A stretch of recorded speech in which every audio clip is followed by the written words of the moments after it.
I have to confess something embarrassing. Last week, a client asked me for just one tiny little change to a report, and I froze. I didn't want to be rude, so I said yes. 3 days later, I was still rewriting the whole thing for free. I just couldn't stop it. Oh, Jordan, that is the classic trap. Even experienced managers fall into that. We call it scope creep. It starts small, but it can destroy your schedule and your budget. Exactly. So, welcome to Hero English, the workplace survival series where you can learn how to speak like a pro and work like a hero. Today, we are fixing your boundaries. By the end of this episode, you will know exactly how to manage client expectations and say no without ever actually using the word no. It is a negotiation superpower. I need this superpower today. What is our mission? We are going to listen to Tom and Anna. Tom is panicked because a client wants a huge new feature right now. Listen closely to Anna. She refuses the request, but she keeps the relationship positive. Find the specific phrase she uses to delay the work. Okay, let's hear it. Let's start.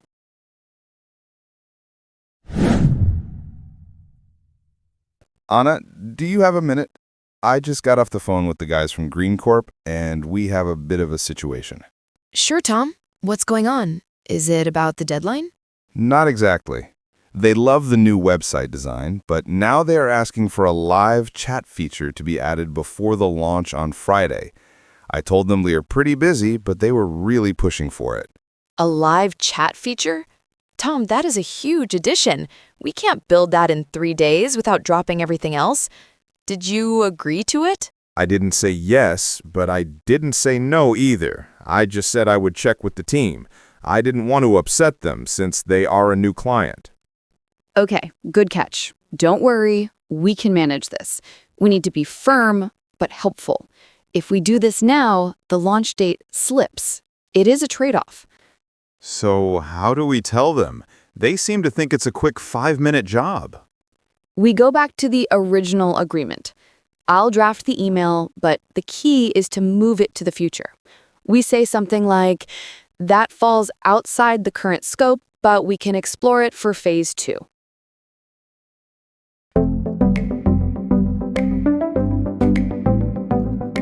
That was a classic project management moment. Anna kept her cool.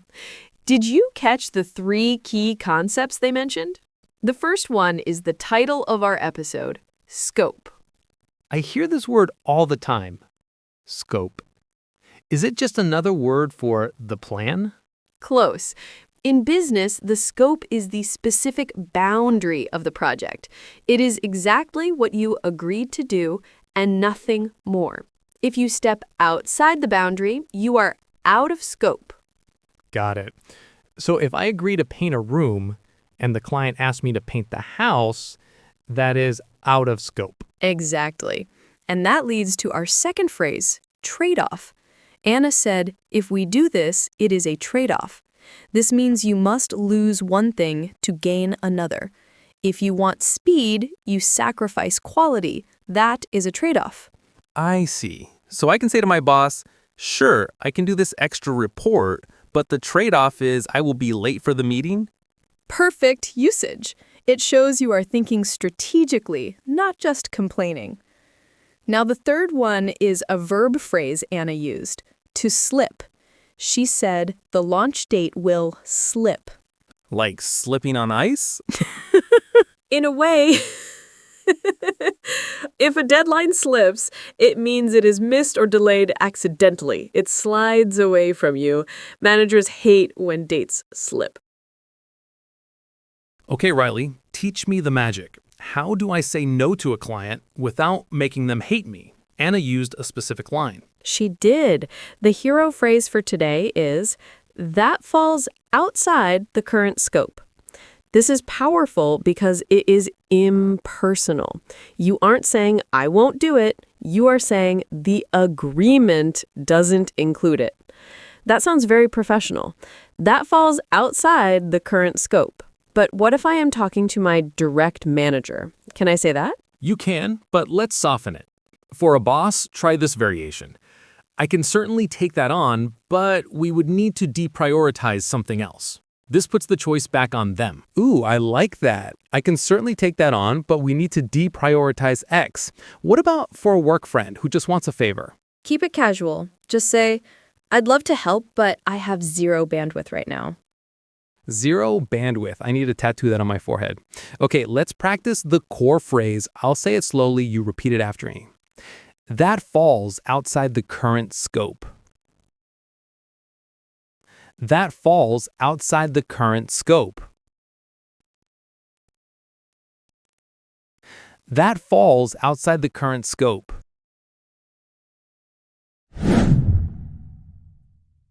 For our advanced listeners, let's look at 3 more phrases to help you manage these negotiations. The first one is to push back. This means to resist a request politely. For example, we need to push back on that deadline. I am always scared to push back. I feel like I will get fired. Actually, good managers respect people who push back with reasons. Next phrase, manage expectations. This means telling people the realistic truth early so they aren't disappointed later. You manage expectations by saying, this might take 2 weeks, not 2 days. That is better than promising 2 days and failing. What is the last one? The last one is sign off. This is the formal approval. You can say, we can add that feature, but I need you to sign off on the extra budget first. That is a great trick. Asking for a sign-off usually makes people think twice about asking for extra work.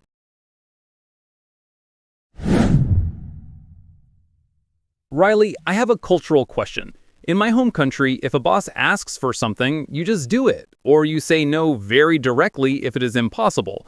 Why didn't Anna just say, no, we can't do the chat feature? That is a fascinating point.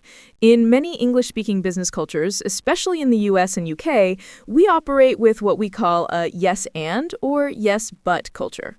A direct no feels like you are closing the door on the relationship. So saying no sounds like I don't want to be part of the team? Exactly. It sounds like you are blocking progress. Instead, we want to sound like partners. We say, yes, I want to help you, and here is the reality of the timeline. It shows you are on their side even when you are refusing the work. That is so subtle. I remember once I told a British client, that is impossible. And the room went completely silent. I felt terrible. I bet. Next time try, that is a challenge. Let's look at alternatives. It keeps the door open.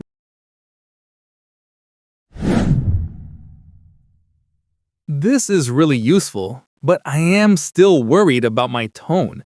When I get nervous, I speak too fast. That is normal. In this slow version, listen to Anna's voice when she delivers the bad news. She doesn't speed up. She actually slows down to show she is in control. Let's listen.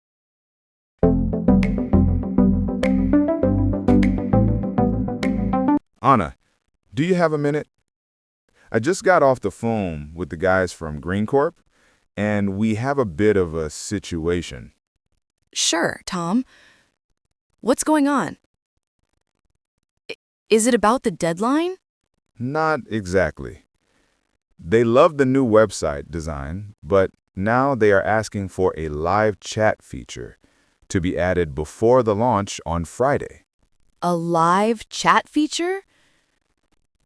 Tom, that is a huge addition.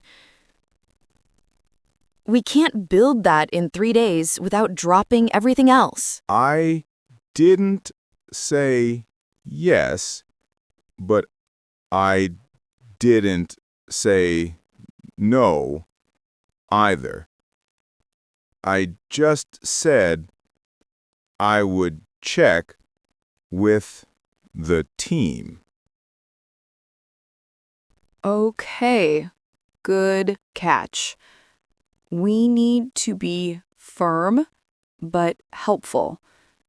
If we do this now, the launch date slips. So how do we tell them? They seem to think It's a quick 5-minute job.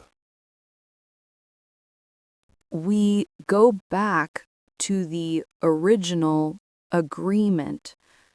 We say something like, that falls outside the current scope, but we can explore it for phase 2.